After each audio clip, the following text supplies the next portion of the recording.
be shooting back in Winterfell has been amazing. It's bringing back so many memories. Although last time that I was at Winterfell, it wasn't shot here at all. It was shot in a different castle.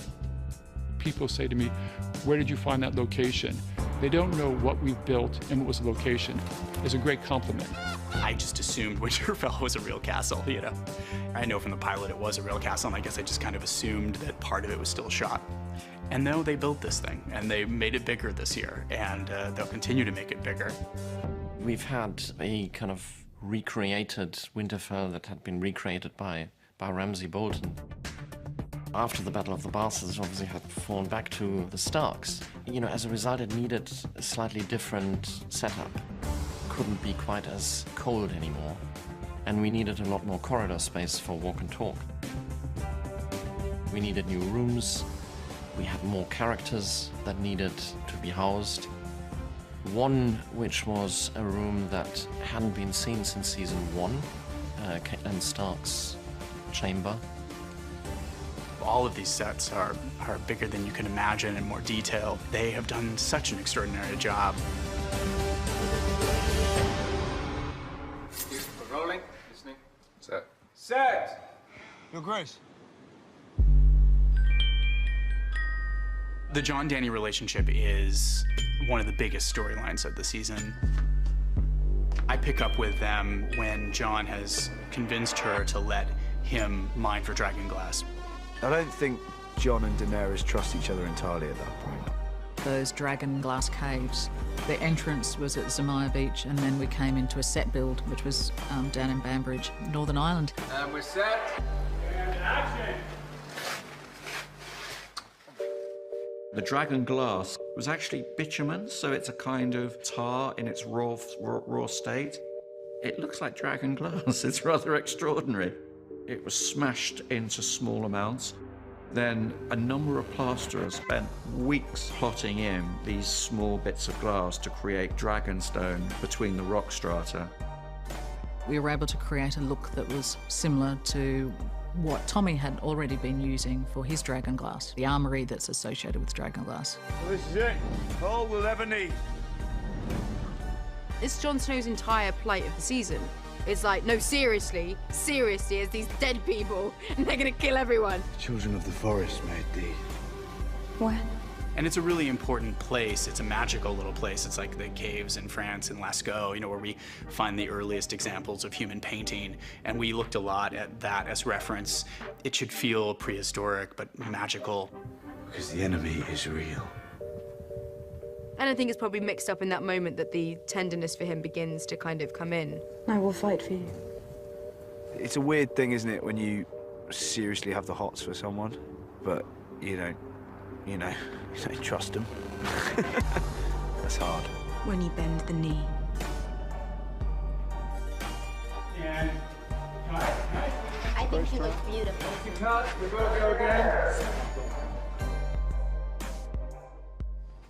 And action. You can't use that, my lady. It's too small. I won't cut you. Don't worry. I'll try not to. Rolling, rolling. Key marker. Boards are on. Clearing, listening. The fun thing about the Arya Brienne thing was I don't think we had to do too much to it to make it really fun to watch, because everybody's wanted to see these two together for a long time. And if they didn't know they did, they certainly do the minute the two of them meet. Nice. It was so exciting to train for that fight, and we trusted each other.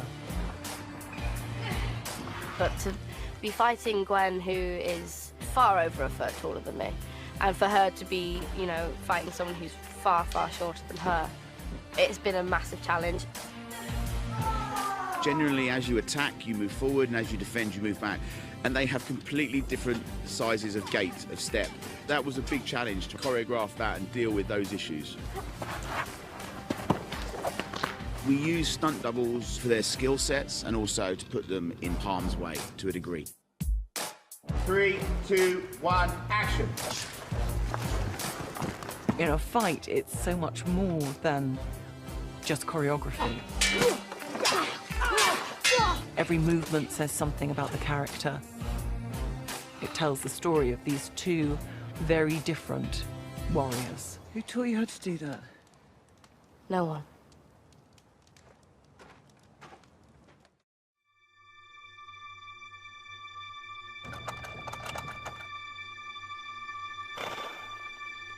It's a big sequence. You see a horde of Dothraki coming. You see the Lannisters and the sort of Roman soldiers that they are forming up their beautiful shield wall, preparing to meet a dangerous, dangerous foe. We can hold them off. But then Drogon flies in. And everything changes. Dracarys! Essentially, it's wow. How are we going to achieve this? Something like the loot train involves a lot of different departments, all sort of working at sort of the very extremes of their abilities. There's Drogon setting lots of things and people on fire. We've got 50 horses, 200 extras, 60 stunts. We have fire, wind, smoke. A lot of the times we've got 2 or 3 or more elements being shot at the same time. Loot Train is the biggest sequence, without a doubt. To shoot it in 18 days is a significant challenge.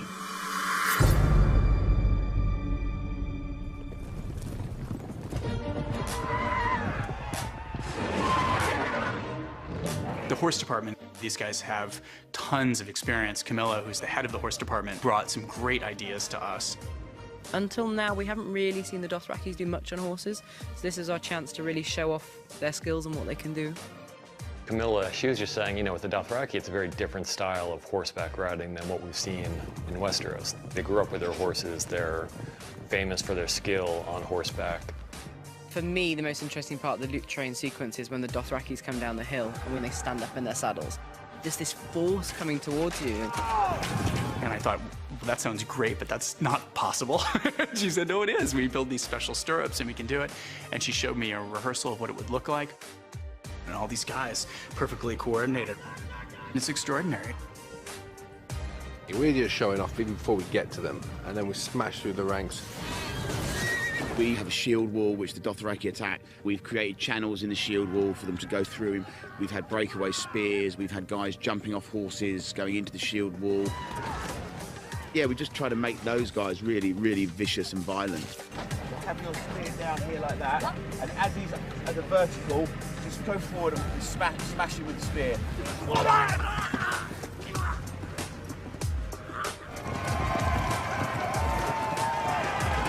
Then my character, he wants Jaime Lannister. Come on! He comes storming through, and he has 2 swords all the way through, just mowing people down. Cut, reset, I'd done a lot of research on Comanche fighting, and one of the things that I had read about is that they could swing very, very low to the side of their horse to avoid people shooting guns at them. They would use the horse to block them. So we have a fight between a Dothraki and Bronn, and I used that idea. So Bronn goes high with his sword, and the other guy literally drops out of his saddle, completely perpendicular to the side of his horse, cuts off the front leg of Bronn's horse, and sends him to the ground. We did a thing called Bronn's Wanna. So when Bronn gets knocked off his horse and he's travelling towards the Scorpion, we do this long shot, takes about 33 seconds of him travelling through on a journey. So he comes past a burning wagon, there's someone on fire. He turns around, he sees someone's throat getting slit. Then he turns into a rearing horse that nearly knocks him over. As I'm chasing him down through the battle, until I eventually follow him into the carriage with the Scorpion on it. Action! So we have a team of wire riggers here, and they've been planning and prepping and rehearsing for this specific stunt. So we'll have a number of lines coming out the back of me into the carriage that I'm hitting, a line on the front to stop me, and a line on the top to keep me airborne. Definitely got a bit of that Western feel, but then you throw dragons in on top of that. Dracarys! You see a dragon, which is essentially a nuclear bomb, being used in a way you haven't seen before against people you like. Come on, you fucker. And everything changes. Dracarys! Now he's the size of a 747.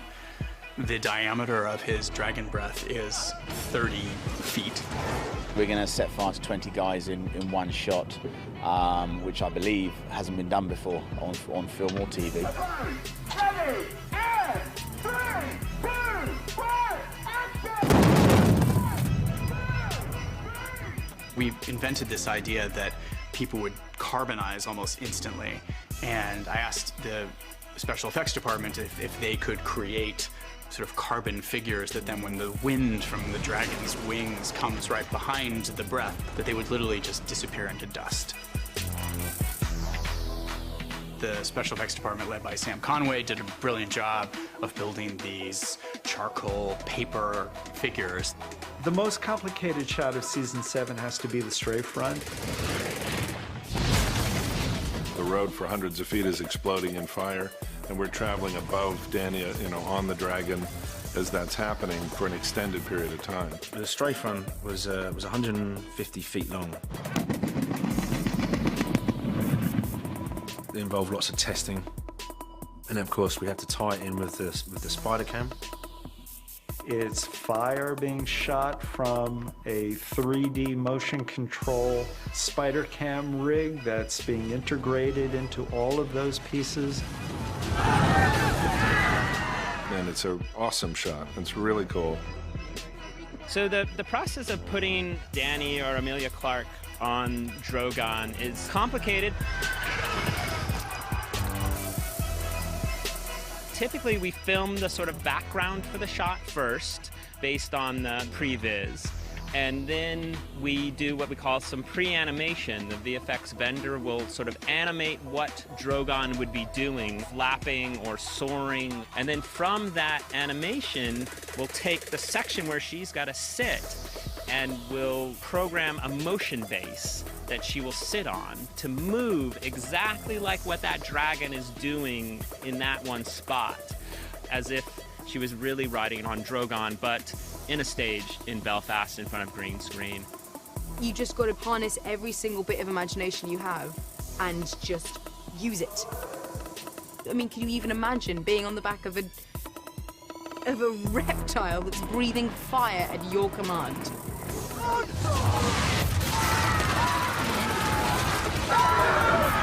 That's huge. You're not sure how you feel about that? That was perfect.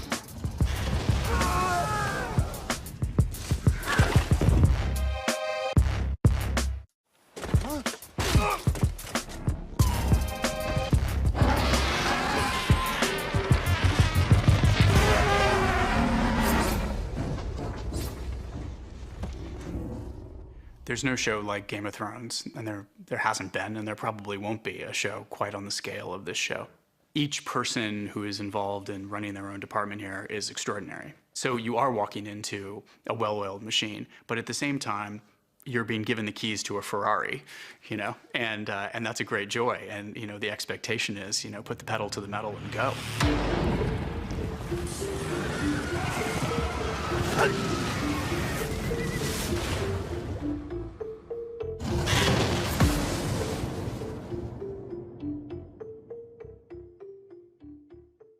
Underwater photography is challenging.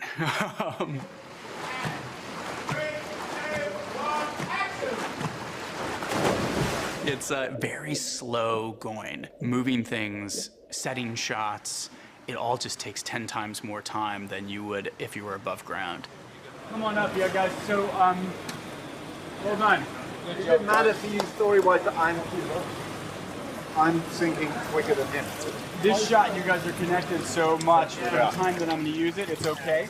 And so you don't get as much done as you would like. Every time someone moves down below, they send up some sediment that makes it hard to see. It's a cloudy image. You have to wait for that to settle. There's a lot more challenge to working underwater than you would realize.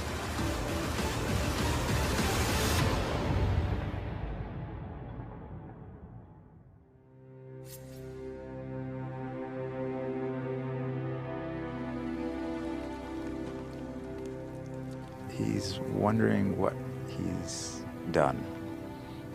Is this the right way to do it? It's all very blurry and confusing for him. There's Dothraki picking up pieces of Lannister armor and putting it on themselves, and there's faces he recognizes. And to be in the war room and strategize is one thing, but to have dead men laying in front of you, it's a very different thing.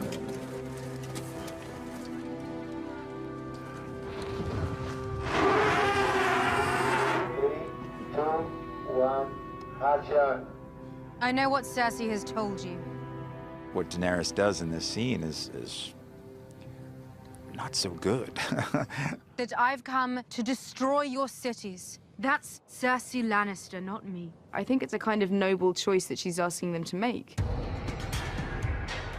Either you're with me, bend the knee and join me, or you're not, or refuse and die.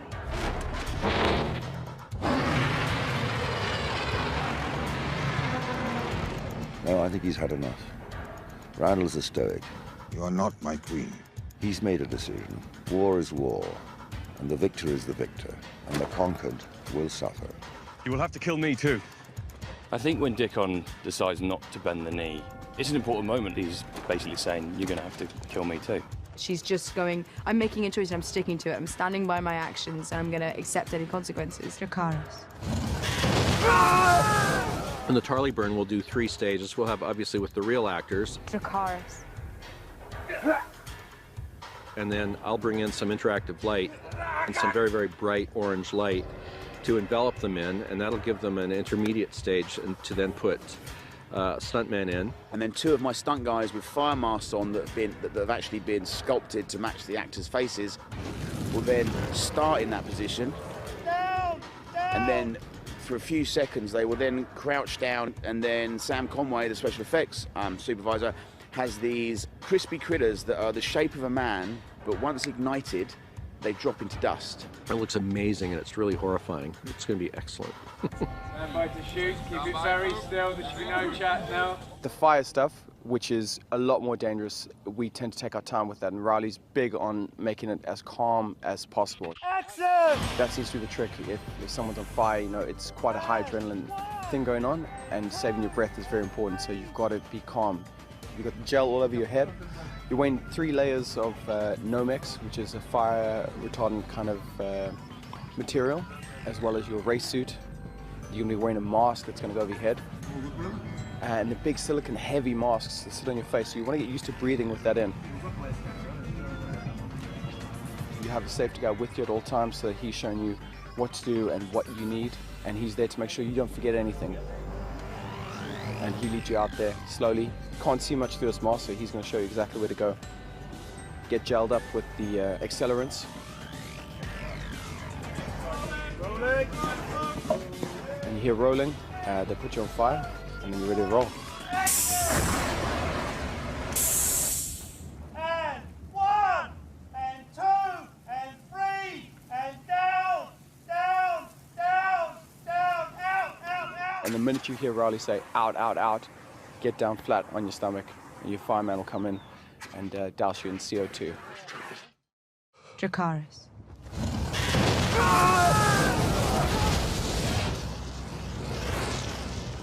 Tyrion sees that happen, and he's horrified, and he wonders, is Daenerys like her father, the Mad King, or is she someone that he can really rally behind? Right, very nice. Checking that. All right, thank you guys very much. And he comes back, and Varys is similarly concerned, and the 2 of them are afraid that they're backing the wrong person. What else could she do? Not to burn him alive alongside his son. I'm sorry, from where? The comedy styling's in between getting what? Okay. Yes, I'm pouring. Ready? Yes. Daenerys is in Trafalgar. And she never will be. With the right counsel. It leaves Daenerys' relationship to Tyrion, it leaves it very fragile. And cut. Great. Sure, good. We go more at the end, which I would love. Dany, she's pretty ruthless when it comes to using her weapons of mass destruction. And action. She sends a message loud and clear. How many men did we lose? We haven't done a full accounting. We can be as smart as we want, but at the end of the day, We can't beat those dragons, they're too powerful. Jaime and Cersei's relationship is a big part of this season. He loves her, but he's terrified of her. And he doesn't think that she has her eyes open to the realities of the world. Her dragon burned 1,000 wagons. Kyber's scorpion, 5 balls bigger than you. That couldn't stop it. She has 3 of them. I don't know if it's just blind stupidity or insane confidence in her position, but she'll just try. She'll try anything. And certainly not giving anybody what they think she's going to give them. She can't bear to do it. So we fight and die, or we submit and die. I know my choice. A soldier should know his. But, you know, these are siblings, twins, lovers. You know, their fates are intertwined, and where they go from here, you know, will be exciting for next season.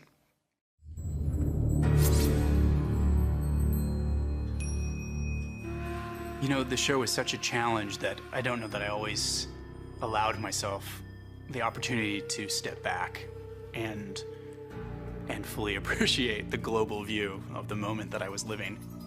All right, here we go. Here we go, stand by. Go to 1, stand by, lock it off, please. But one moment I did love, there's a moment in episode 5 where Jon meets Drogon. This is basically the bottom of it is gone. In terms of the mythology of the show, that here you have this secret Targaryen meeting a dragon, and you're not sure what's going to happen when they come face to face. And Drogon is huge and immediately comes right at him aggressively, and Jon stands his ground, and it's a beautiful moment. And standing out there on this cliff in Northern Ireland with 40, 50-mile-an-hour winds whipping through, shooting the scene with Kit Harington and his cloak blowing like a superhero in the wind, reaching out and touching this giant green dragon head, which sounds like it would be silly, but in the hands of great actors, you know, like him, great actors can make you believe what you're seeing, you know, and being out there on that cliff top was pretty extraordinary. Okay, that's you. Dany, she doesn't want to see her dragon eat him, but she would like to see him sweat a little bit. I think she probably is about 85% sure that the dragon's not going to eat Jon.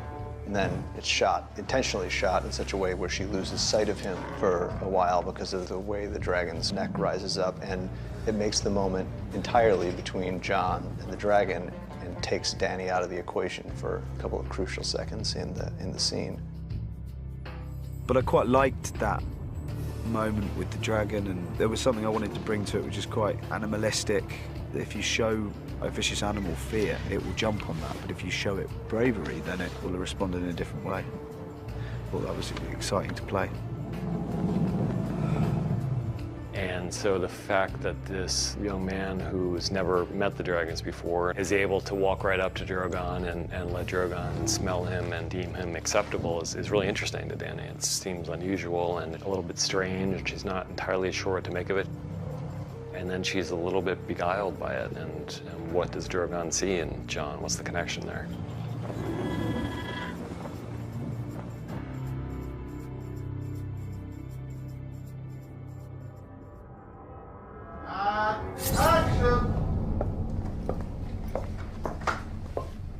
The tension is kind of building and building and building gradually over this season between Sansa and Arya. How can you even think such a horrible thing? You're thinking it right now. The thought just won't go away.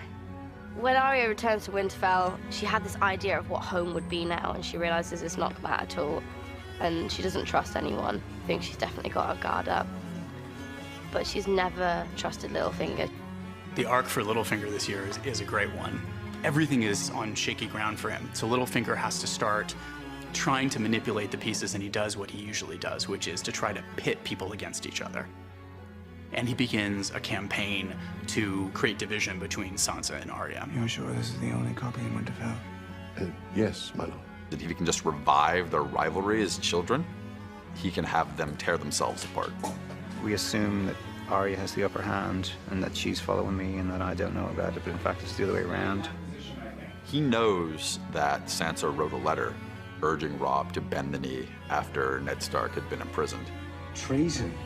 And he knows the damage that letter could do to Sansa's standing with the other Northern Lords.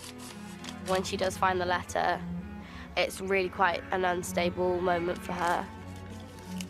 Good. I just want to pick it up from over here, from looking under the cabinet. And I think our rack there was a little snappy, and I think it would be better. And it is nice that there's a reunion, but there's also that sense of, well, what will this reunion actually do for this family? It may not be such a good thing after all. You ever been in a boat before? No. You know how to swim? No. Memes have become my life now. Yeah, I didn't know when I was going to come back, but I was under the impression that I would. We found out that he rowed himself to King's Landing, went right back to where he started. Background and action. Thought you might still be rowing. Cool. That's as far as we'll go. And Davos goes and finds him and brings him back into the fold, and he becomes a huge, important player. I don't know much about swinging swords, but this. Also, the fact that he's a bit handy with this Warhammer is something that I'm very pleased about. This I know. For Gendry's Warhammer, we'll come up with a nice design within his Baratheon team household. There must be a kind of a real inner pride in him, because Robert Baratheon, famously wielded a Warhammer in the great battles of days gone by. So it's sort of a nice nod, I think, from Gendry to his bloodline. What? This is Gendry. Will do.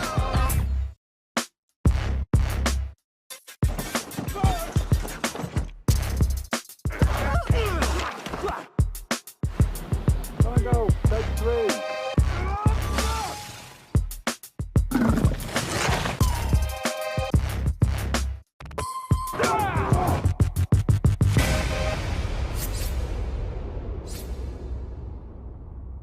Reading the script for my episode, this most daunting thing was the Frozen Lake sequence, which is big and really hard to shoot.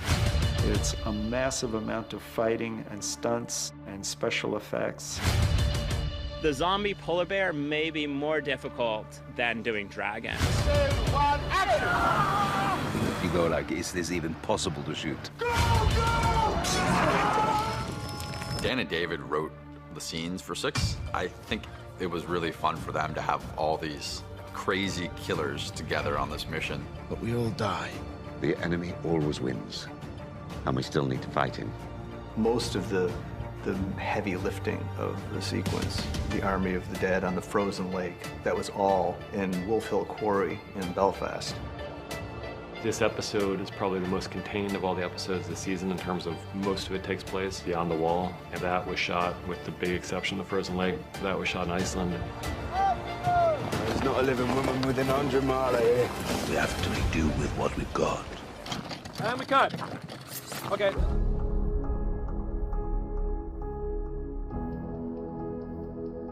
Iceland.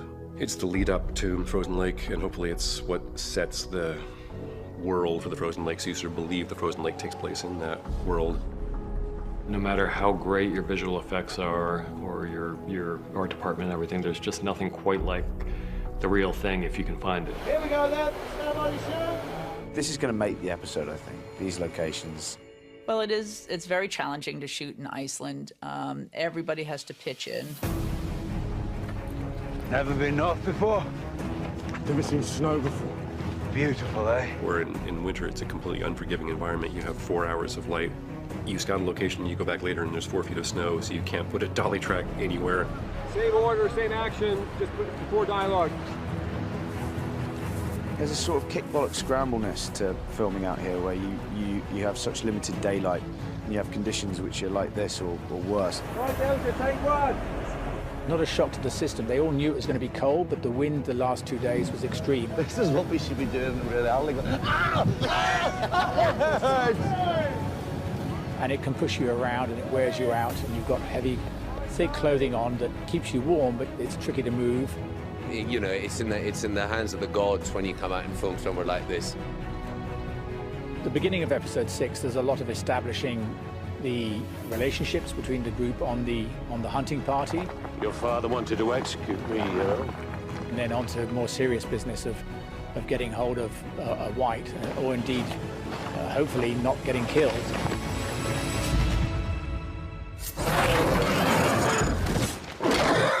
We have a big scene with a polar bear. So you're in a blizzard, your visibility is 10 feet, and you've got something that's out there that you don't know where it's going to come from. It's very much like a shark attack. We felt like a real collaboration in building that sequence. It was the script, it was VFX, and it was my ideas, and it was also I worked with a wonderful storyboard artist, made the scene richer. It's a big CGI polar bear. We did it in a big CGI box. And they said to us at the start, this is going to be quite confusing because you won't have any sense of direction. And it was a bit weird. So the polar bear fight was a real challenge because obviously we don't have a zombie polar bear. I have got a big guy in a green suit. I've had people going, oh, when I'll come towards you, I'm a bear. No, you're not. Your name's Toby. It's pretty weird, to be honest. And it was clear there was going to be quite a bit of wire work. And 3, 2, 1, action! It throws them around, it smacks them all over, it's huge, and their regular weapons can't kill it.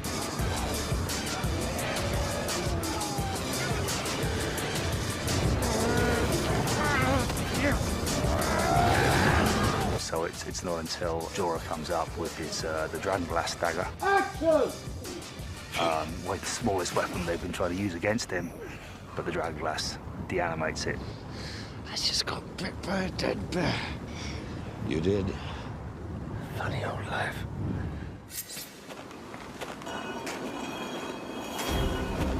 Frozen Lake sequence is so ambitious that I don't think any of us really understood what we were getting ourselves into. They said, so here's what we're thinking. And they sent me pictures of a quarry with nothing. And I thought, really? Okay, what else you got? And and then slowly, every time I came back, we were doing more work and we were sort of, positioning where the island would go and where the Night King would hang out. And the difference was amazing. As soon as I read it, I knew I needed to do it in a quarry because it has to have a flat surface, Ice forms in flat pools, it doesn't have a hill. We had to do a lot of work on it to make it like an ice lake. The scale of it is enormous. We concreted the entire quarry floor.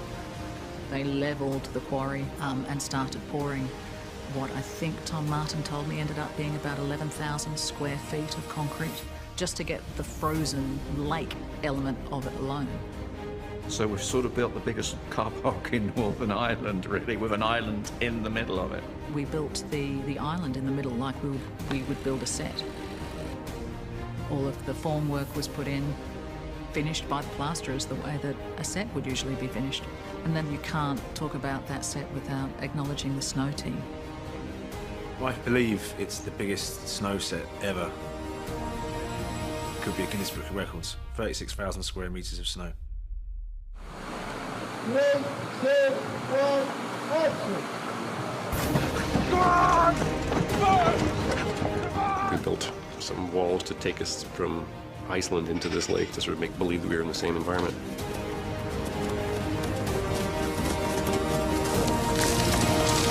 Stop! By far the most effort, expense, time, agony is going into the frozen lake because that's where most of the action and dragon stuff happens.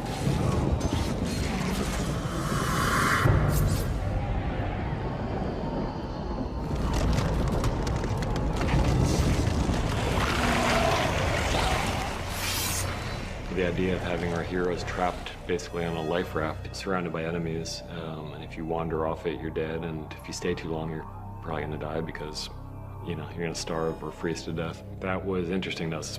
I've been waiting by the end for a long time. Maybe the Lord brought me here to find it. Getting Alan Taylor was a big thing because Alan's so good with this stuff. He's such a talented director, but he's got such a great eye for creating tension and disturbing shots. You know, I look back at some triumphs from previous seasons, like Battle of the Bastards is one of the best things ever achieved in, you know, television, maybe cinema. And it's partly because the storytelling is so clear through a chaotic battle. Our scene is smaller, it's like 6 guys on a rock, but there's just as much chaos because whites are involved and they tend, you know, crazy zombies, it tends to devolve into chaos immediately. Oh, fuck. And so trying to focus the story so you understood the terms of the battle was the main challenge. You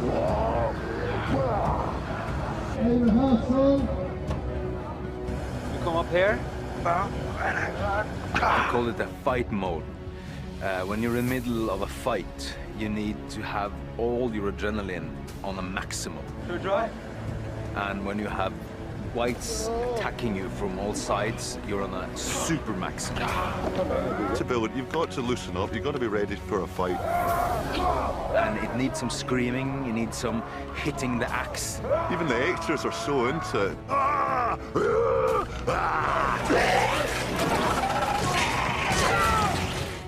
Okay, here we go then. Let's start bringing on action. This one is the lead characters trying to keep hold of the captured white, and they drag him up this hill. So we basically end up going from character to character, hero moments where someone gets in trouble, another hero saves them. Action! And eventually, Kit gets to the very top, and there's a red shirt, which is one of my stunt guys, being attacked by a white, and Kit kills the white, but it's just that half a second too late because he just gets to the edge as the red shirt falls off of the cliff into all of the whites. And it's about a 10-foot drop, but it's all stunties down there who catch the guy and envelop the guy at the same time, so it looks like he's being caught by all of the whites. At that point, it's a matter of time before we're dead, unless Daenerys shows up.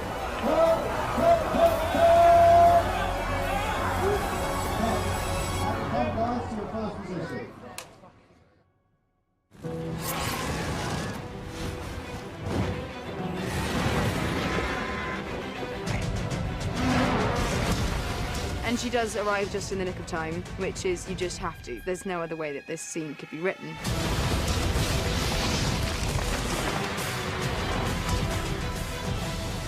One of the main dramatic events of this is, of course, the dragons coming to the rescue, and they're north of the wall, and so you get the direct, you know, explosion of fire against ice, which is the central sort of motif of this whole story saga. This is like a cutting torch, you know, going into a piece of ice. Imagine if you dump water into a blazing hot pot, it explodes. So that's the effect of the fire on the ice lake. So when we shoot it, we use, you know, airplane landing lights, make them look like firelight. We also do some explosions to set a kind of reference for what fire would actually look like. Rolling. Action.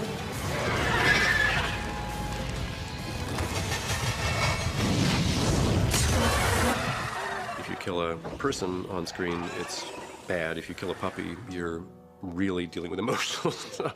And I think the dragons are beloved. I mean, we also think they're invincible, so it's a shattering moment when it happens. And we're trying to shoot it in a way where we serve that. No, it's one of those great story moments where you don't see it coming, I don't think. And then when it happens, it's like, oh, of course, you know, it always had to happen. It makes perfect sense. Losing one of her dragons, I think, not only is it her power, but the emotion of losing a child on top of that. It is everything that you know her for in one moment, taken.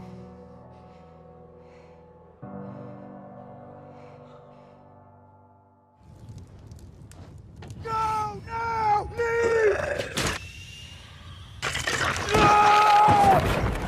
And then working out, of course, when the ice breaks, what are you going to do then? Because obviously then the quarry stops being useful. So if we can now go back to a first position then, please. And then they got one day man being dumped in a tank of water for a whole day.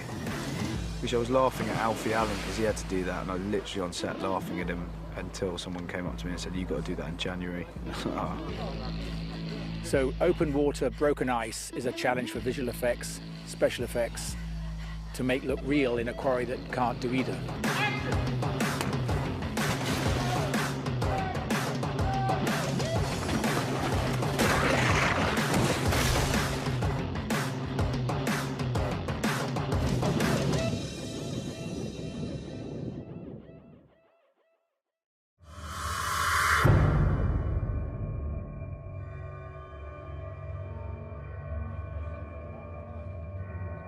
I think back now, and there was not a script when I spoke to David and Dan the first time about coming back to this season, but they told me the story. And then when they told me, you know, the details of the final scene.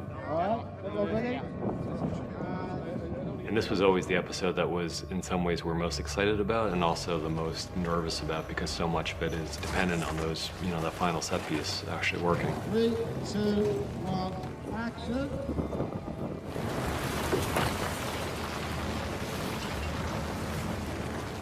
The eyes of the White Walkers and the Whites have been such a prominent feature of the show, and a lot of work has gone into the specifics of how the eyes look. And to see that hopefully iconic image at this point blown up to the size of, you know, a beach ball, that seemed like it was a crowd-pleasingly oh shit moment. There was that same feeling I hope everybody else has when they watch it, which is like, no, oh cool, what's gonna happen next?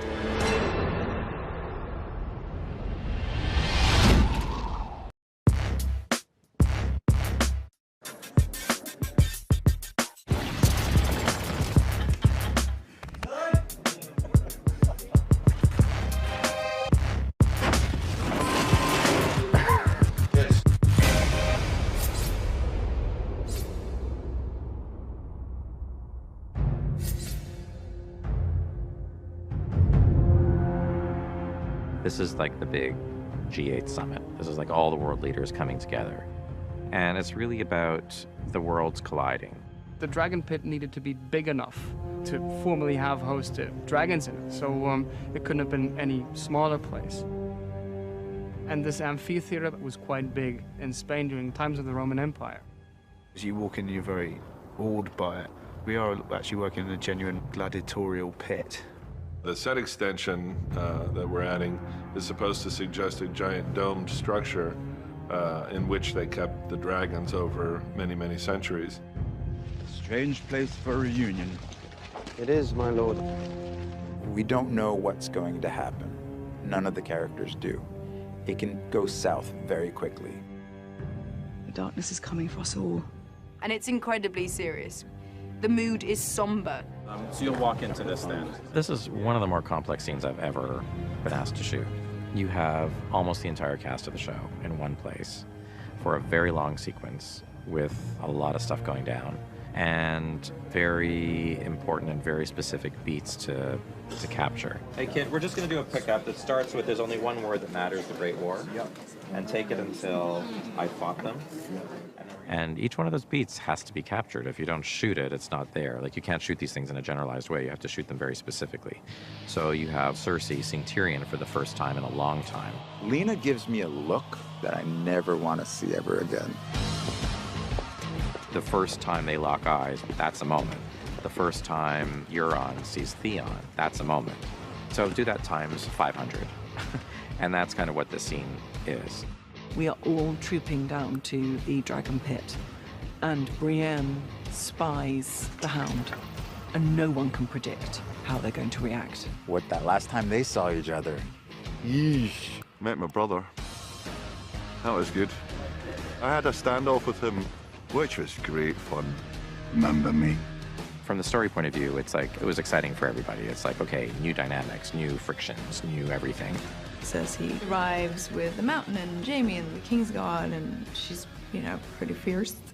And then she realizes that Dany isn't here. Where is she? She'll be here soon. And that pisses her off. And of course, Dany arrives on dragon. And she tries desperately to not be impressed. And then in walks this young beauty of a queen, and she's beyond frustrated on many levels. She can't bear it.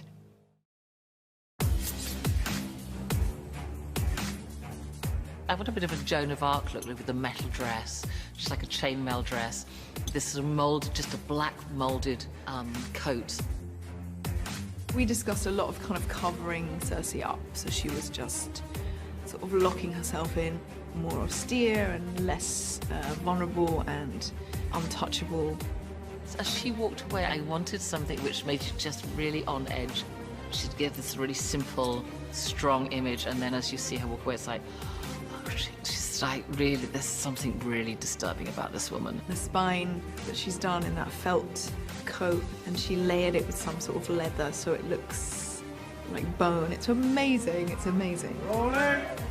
To have the Targaryen in Daenerys really start to show her true colors, people, like, this has got real for her now.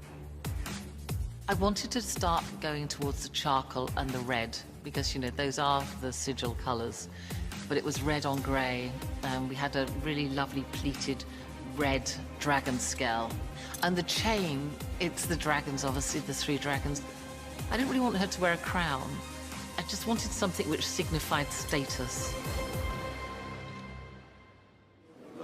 Now, can we separate the head a little bit more, or change the position of the head? Yeah, more lopsided. Can it be torn so it looks like it's less attached? Yeah, yeah. Or, yeah. And even if the neck's extended or something, that looks good, less natural.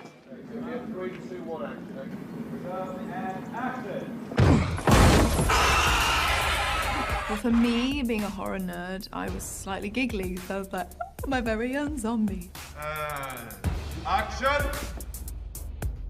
As the box comes down, I run out towards the Queen. Go to try and get her, which I've got a chain around my neck, which is stopping me going anywhere. She's back as a kid, just realizing that everything her grandma, her nannies told her was real. I turn round to run towards the Hound. He chops me in half.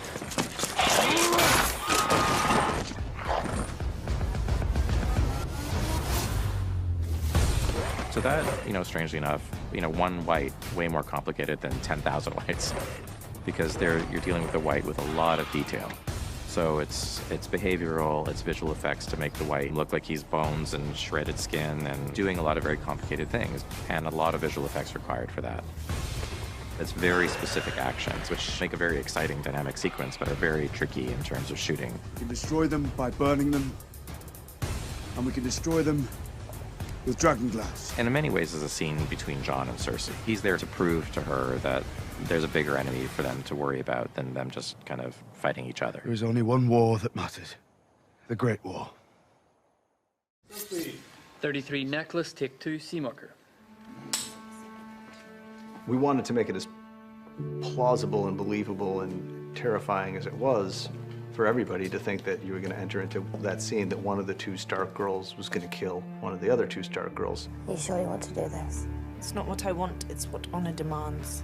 It's possible to see how this tension between the sisters, the sibling rivalry, could lead to some type of tragic violence between them. You stand accused of murder.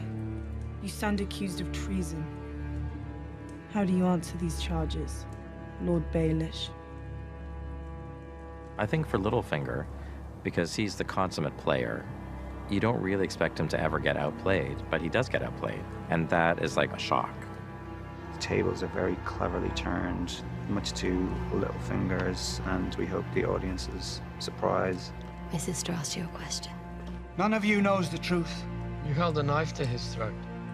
This for Bran is an interesting moment in time. This is like something he'd go back to see, 100 years ago. Bran brings the knowledge, Sansa's the politician, and Arya's the warrior.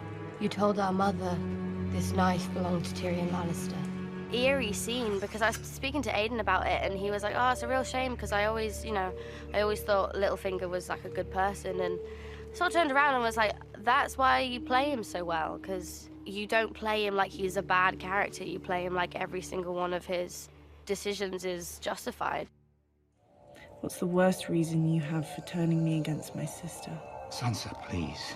I'm a slow learner, but I learn. You could argue that if anybody deserved it, it's him at this point. But on the other hand, like a lot of very complex characters on this show, you love them and you hate them. Sansa, I beg you. What I thought was so great about Aiden's performance is that he really showed a kind of vulnerability and humanity in that last moment before he died. I loved your mother since the time I was a boy. And yet you betrayed her. And I think you really felt that he really loved Sansa. I loved you. And it's kind of horrible when he gets killed. More than anyone. And yet you betrayed me. Also nice to probably see Littlefinger really unnerved for once and really backed into a corner and rattled and wrong and sorry and dying. Stands up!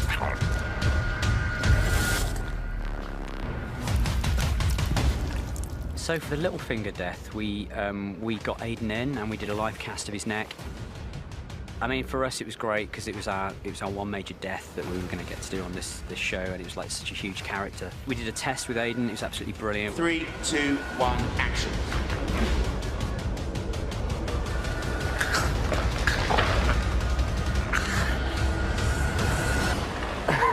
Yes. I just want to pay tribute to an extraordinary actor. David and Dan and I have had it's been such a privilege to write for him for the past 7 seasons. I think it's safe to say that Game of Thrones would not be what it is without Aiden Gillen. That's a series wrap. Yeah.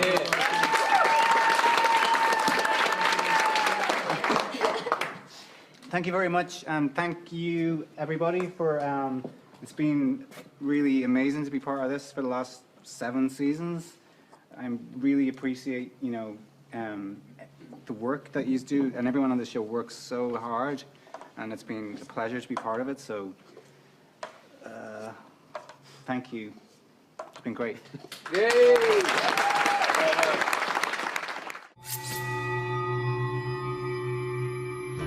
Look upon each other and say the words. I would say the challenge with this sequence was finding a way to present information that at least a good portion of the audience already had in a way that was dramatic and exciting. The High Septon wed Rhaegar and Lyanna in a secret ceremony. I mean, it was always meant to be a montage. Is this something you can see? The important thing was getting Sam and Bran together because they had varying pieces of the puzzle, but they didn't have all the pieces. And so to see that actually these were 2 people in love, and that this whole thing that started off the series of Game of Thrones, Robert's Rebellion, was a total lie. Jon is not just the son of Rhaegar and Lyanna, but he's the true-born son. He's not a bastard. And that means he's the rightful heir to the Iron Throne, and that changes everything. Man. It's great to shoot something that's a revelatory moment. And then, of course, the even bigger revelatory moment. I think they both know it's wrong. I think they both know it's going to cause problems. But it's that thing, when you suddenly feel that deeply about someone, it's like a runaway train. You can't stop it happening. You don't even get the relief of how beautiful it could be or should be. It's not good, but it should be, but it's not. And she's his aunt, so there's that. If that kind of thing would bother you. Might be the reaction. I like looking at her and going, oh God, I'm sorry, let's go again. But the fact he is actually heir to the throne, I can lord that over Emilia every day. Every day. We tried to contrast the various season endings so that they don't feel too similar. So last season we had a pretty triumphant ending with Dany finally sailing west towards Westeros. You're supposed to feel like, you know, it's like a fuck yeah ending, and then this one's like, oh, fucking no. As a season closer, it's phenomenal. And from a directing point of view, okay, how do we do that? Every year, Dan and David have cooked up something that makes us read the outline of the script and just go, holy shit, how the hell are we going to do this? And what really kind of got me super jazzed, I guess, was when we saw the first conceptual paintings. They're not specific to shots or whatever. They're just like, this is the vibe of this scene. And so they'll do this like beautiful painting of a dragon, you know, blowing blue flame, blowing a hole in the wall. You're like, now I see it. Holy crow, like that is spectacular. And a lot of it is virtual. There are only so many pieces you can physically shoot. Of course, whatever we can shoot, we did shoot. We have fire elements that were shot that blast against the wall, whites on green screen. We have the Night King on a motion base on the back of zombie Visceron. For the Ice Dragon, we look back at the models that we created when Tyrion visited the 2 sick dragons. Their ribs are poking through the skin, and their skin has become translucent. We added the wound, which is very important, the spear wound that kills him. We also worked on what does his fire look like. because it's not healthy fire. It's, it's a magical evil fire. This sequence is a real proof of just the dedication and commitment of that whole team of people working around the world to make something that's impossible and unreal seem so real and so present.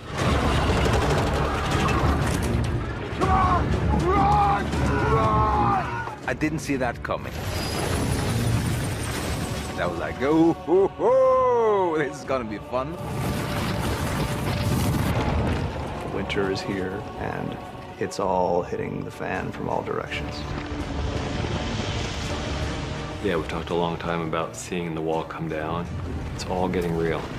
It's suddenly terrifying. They're breaching the wall. You know, it's happening. And it's an amazing thing, isn't it?